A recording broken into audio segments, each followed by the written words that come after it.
My name's Alex. I'm 30 years old, and until recently, I was the kind of guy who'd bend over backward for family, even when it hurt. I grew up in a house where love had strings attached and loyalty was expected without ever being returned. My sister, Julia, always stole the spotlight, and my parents, well, they treated her like the sun and the rest of us like shadows. I was never the golden child.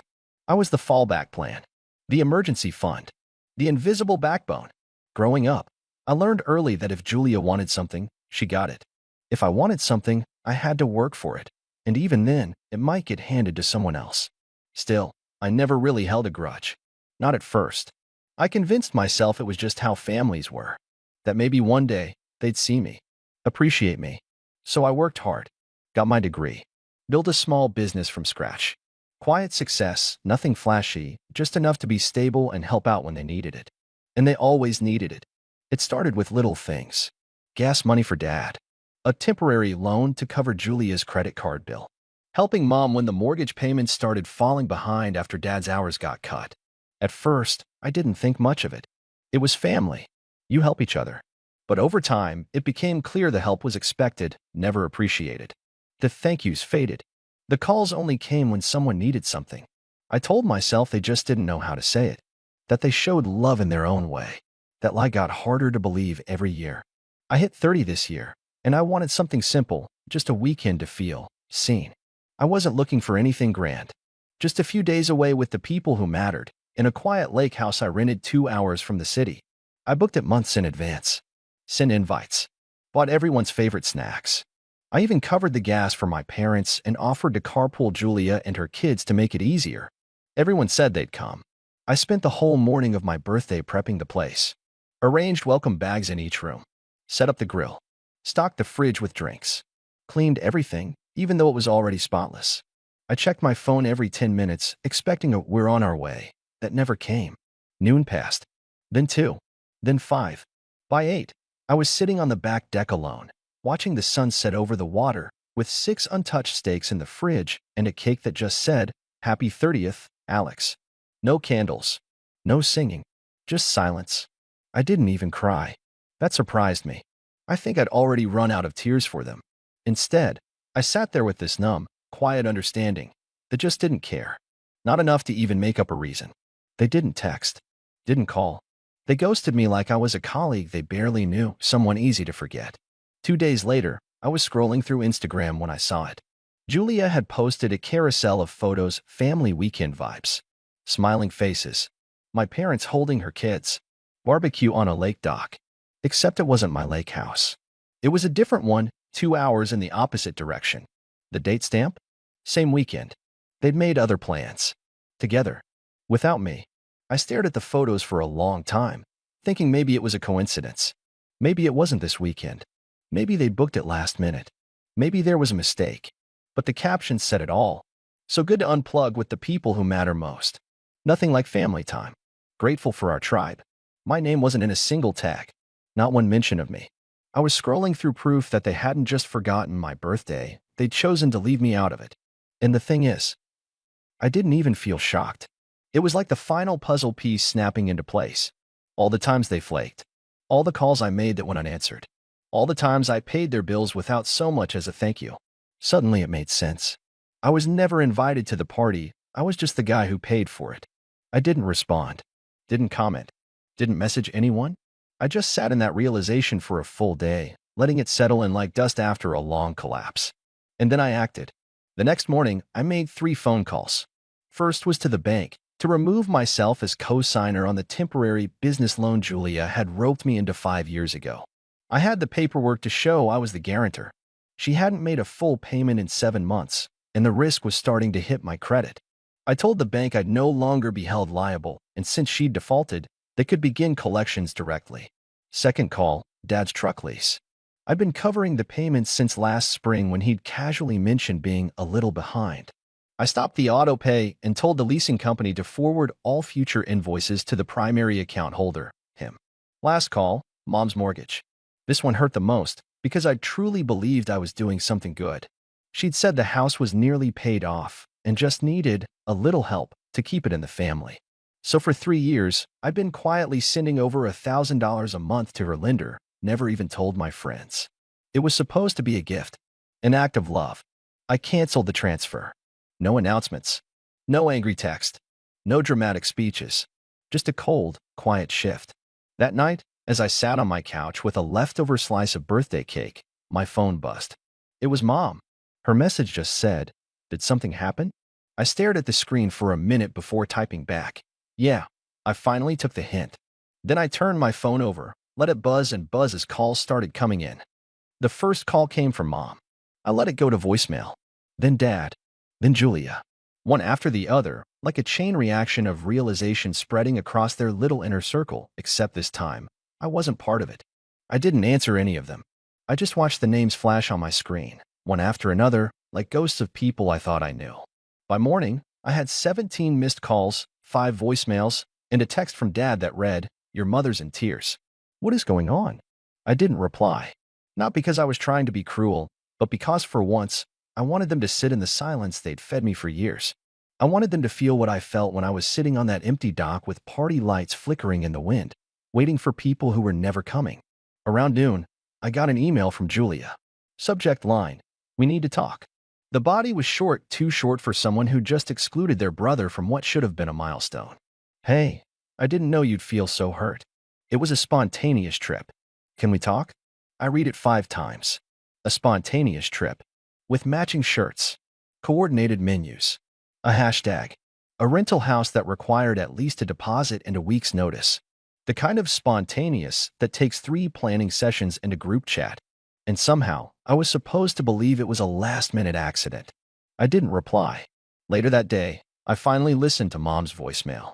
Her voice was soft, like she'd just finished crying or maybe wanted to sound like she had. "Alex, honey, I don't understand what's happening. I noticed the mortgage payment didn't go through this month. Are you okay? Did something happen with your account? Please call me. I'm worried." Worried. Not about me, though. Not about how I felt.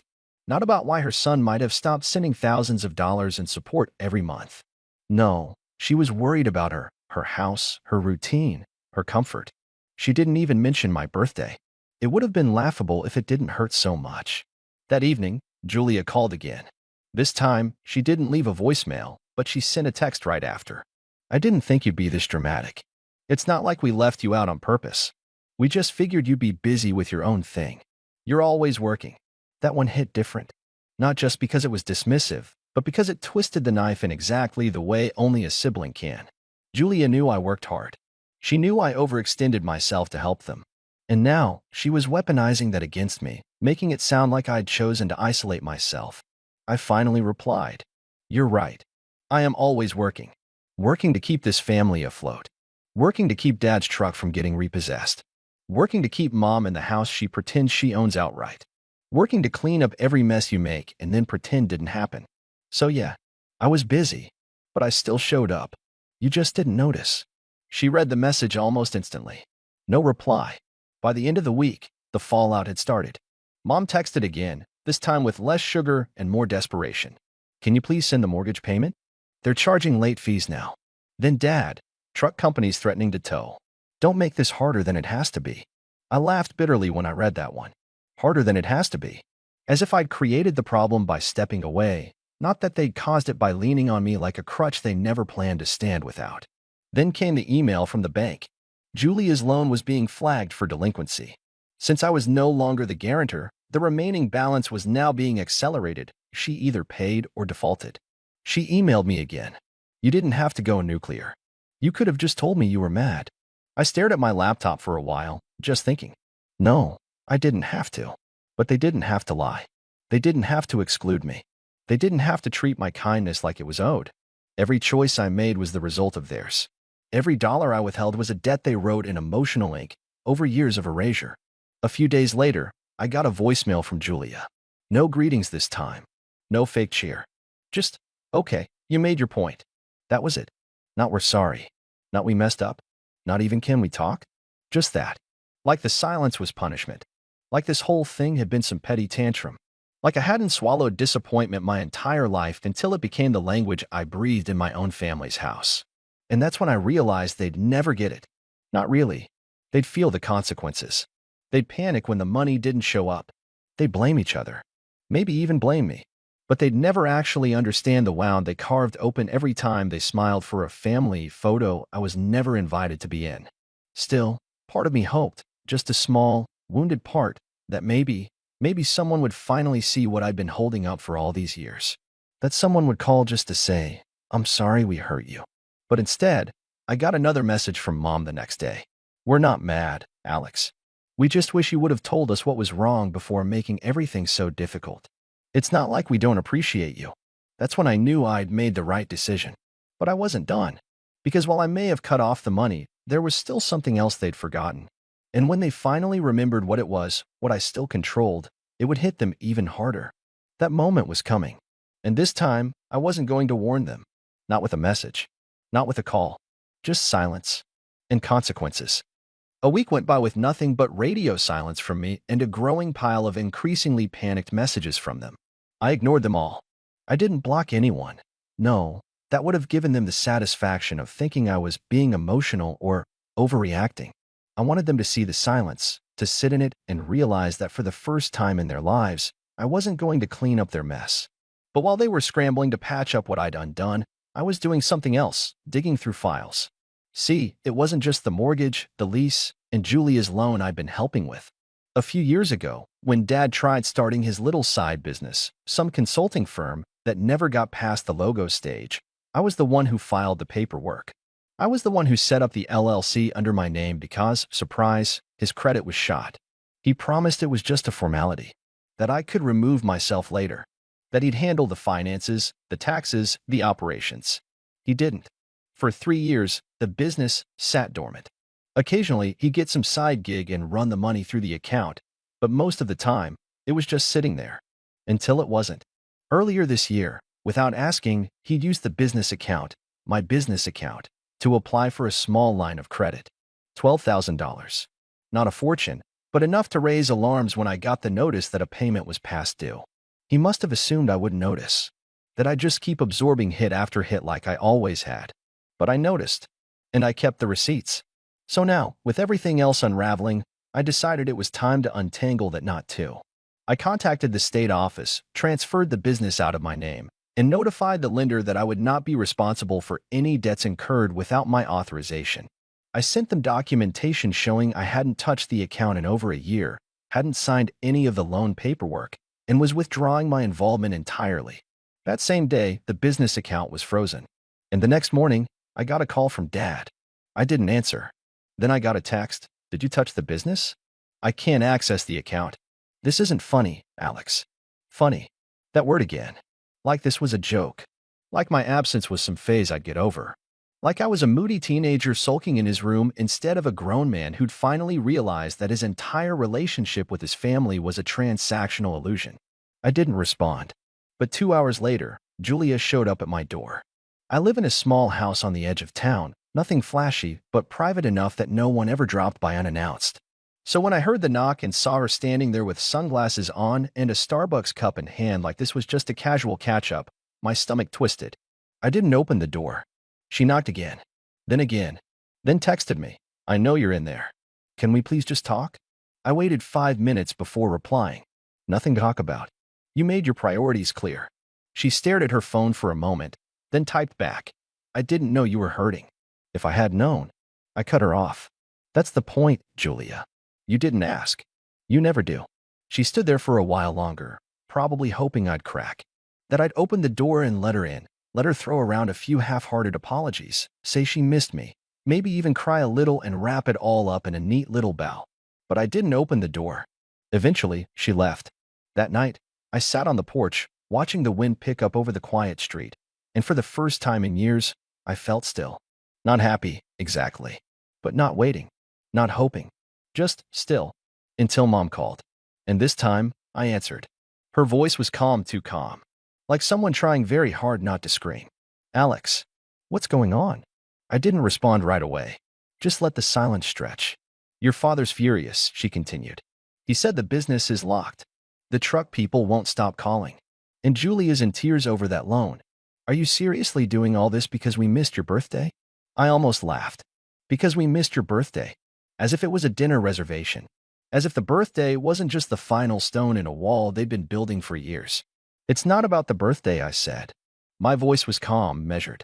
It's about every year before it. Alex, she sighed. Families fight. They hurt each other sometimes. That doesn't mean you get to destroy everything. Destroy. I repeated. You think I destroyed something? All I did was stop fixing everything. You destroyed it yourselves. There was a pause. A long one. Then she said, quieter, we didn't mean to hurt you. I know, I said. But you did anyway. She was silent again. Then, in a voice that barely held together, so what now? Are you just cutting us off? And that was the moment. That was the question. The cliff edge. Because I could have said yes. I could have hung up. I could have told her they were dead to me. That I was done forever. And part of me wanted to. Deserved to. But instead, I let the question hang in the air like smoke. Because what I said next would change everything. I sat there for a few seconds longer, holding the phone to my ear as her question echoed in my head. So what now? Are you just cutting us off? I took a breath. Deep. Slow. The kind of breath you take right before you decide to break a cycle that's lasted a lifetime. No, I finally said. I'm not cutting you off. I'm just done carrying all of you. She was quiet. Not the sharp, stunned kind of quiet. The quiet where someone realizes you mean it. That you're not bluffing. That the scaffolding you've always held them up with has been quietly dismantled plank by plank. And now they're just dangling. I didn't yell. I didn't cry. My voice was steady and cold, like water that had finally gone still after years of being churned up. I told her everything. That the mortgage payments were over. That the truck lease was now Dad's problem. That Julia's loan was in collections because she defaulted, and I had every right to remove myself as guarantor. That I'd withdrawn from the LLC and left them with a stack of consequences they'd never expected to face. But Alex, she said, like it was some final card to play. We're family. No, I said, with a finality that surprised even me. Family shows up. Family includes you. Family doesn't ghost your birthday while smiling for matching shirts and lakeside selfies. You don't get to use the word family like a shield when it suits you. You're angry, she said. You don't mean all this. I've never meant anything more, I replied. There was a long silence on the other end. Then the line went dead. She hung up. I didn't call her back. Over the next few days, the fallout spread like cracks in ice. Julia posted something vague and self-pitying on Facebook about entitled people who forget what family really means, and I didn't take the bait. Dad tried calling again. This time with a voicemail that was less yelling and more pleading, asking if I could at least make one more payment while they figured things out. No, that was the whole point. They'd had years to figure things out, while I figured out how to juggle keeping my own life running while funding theirs in the background. And the worst part? They never saw it. They never noticed the sacrifices because I never made a show of them. I didn't wave bills in their face or remind them when their names were on the check I paid. I just did it. Quietly. Repeatedly. Until they started treating it like oxygen, something that would always be there, invisible and reliable. They didn't realize that even oxygen has limits. I got a letter in the mail a week later from the mortgage company. They were initiating foreclosure proceedings on my parents' house unless a payment was made within 30 days. I stared at the notice for a long time, remembering every holiday dinner I paid for in that house, every repair I covered, every late-night call where Mom cried and told me how stressed she was about bills, right before turning around and helping Julia pay for new countertops. I folded the letter back up and set it on my desk. Then I did nothing. No calls. No transfers. No miracle save. Let them figure it out. Around the 2-week mark, I got a knock at the door. I opened it, and there was Julia. Again, but this time no Starbucks, no sunglasses, no fake calm. She looked tired. Really tired. Like someone who hadn't slept right in days. I just want to talk, she said quietly. Please. I didn't move aside, didn't invite her in. Then talk, I said. She hesitated, then held out a manila folder. These are all the loan documents. I've been trying to work with the bank. They said maybe if I could pay down a portion, they'd pause collections. I looked down at the folder, but didn't take it. I'm not co-signer anymore, I said. That's between you and the bank. She looked at me like I'd slapped her. Alex, please. I don't have the money. You know I don't. You've always helped before. And that's the problem, I said. She opened her mouth to speak again, but I cut her off. You left me alone on my birthday, Julia. Not just physically, emotionally. You made a choice. And now I'm making mine. She blinked, tears rising. I didn't think it would hurt you that much. I smiled just a little. That's the worst part. You didn't think about me at all. She stood there, silent, as her shoulders started to slump. So that's it. You're done. I'm done being useful, I said. Being your backup plan. Your ATM. Your silent punching bag. But if you want to actually be my sister again, really, that's going to take more than a folder and a few tears. She nodded slowly, then turned and walked away. And I closed the door. A month passed. They lost the house. Not all at once, but the foreclosure went through. Mom and Dad had to move in with Julia temporarily, which lasted exactly 2 weeks before they were all at each other's throats. Dad's truck was eventually repossessed. Julia's credit took a nosedive. The bank froze what little she had left. And me? I was fine. For the first time in a decade, I wasn't hemorrhaging money on people who couldn't even remember to send a birthday text. I focused on myself, my business. I took a weekend trip alone to the same lake house I'd rented for my birthday, and this time, I didn't wait on anyone. I brought a book, grilled a steak, and watched the sun set from the same dock I'd once sat on in silence. Only this time, it was peaceful, not lonely, just me, and it was enough. A few weeks later, I got one final letter, handwritten, from Mom. It was short, honest. She apologized, not with excuses, not with guilt tripping, just, I'm sorry. She said she hadn't realized how much I'd been doing until it was gone, that she missed me, that she hoped one day we could talk, not as a mother and her financial safety net, but as people who'd hurt each other and were ready to rebuild. I read it 3 times. Then I put it away. I wasn't ready. Not yet. Maybe someday. Maybe not. But I finally understood that I had the power to choose when, and if, that door opened again. Because for the first time in my life, I wasn't chasing their approval. I wasn't begging to be seen. I wasn't propping up a family that only remembered I existed when the bills were due. I was free. And that was the best birthday gift I could have ever given myself.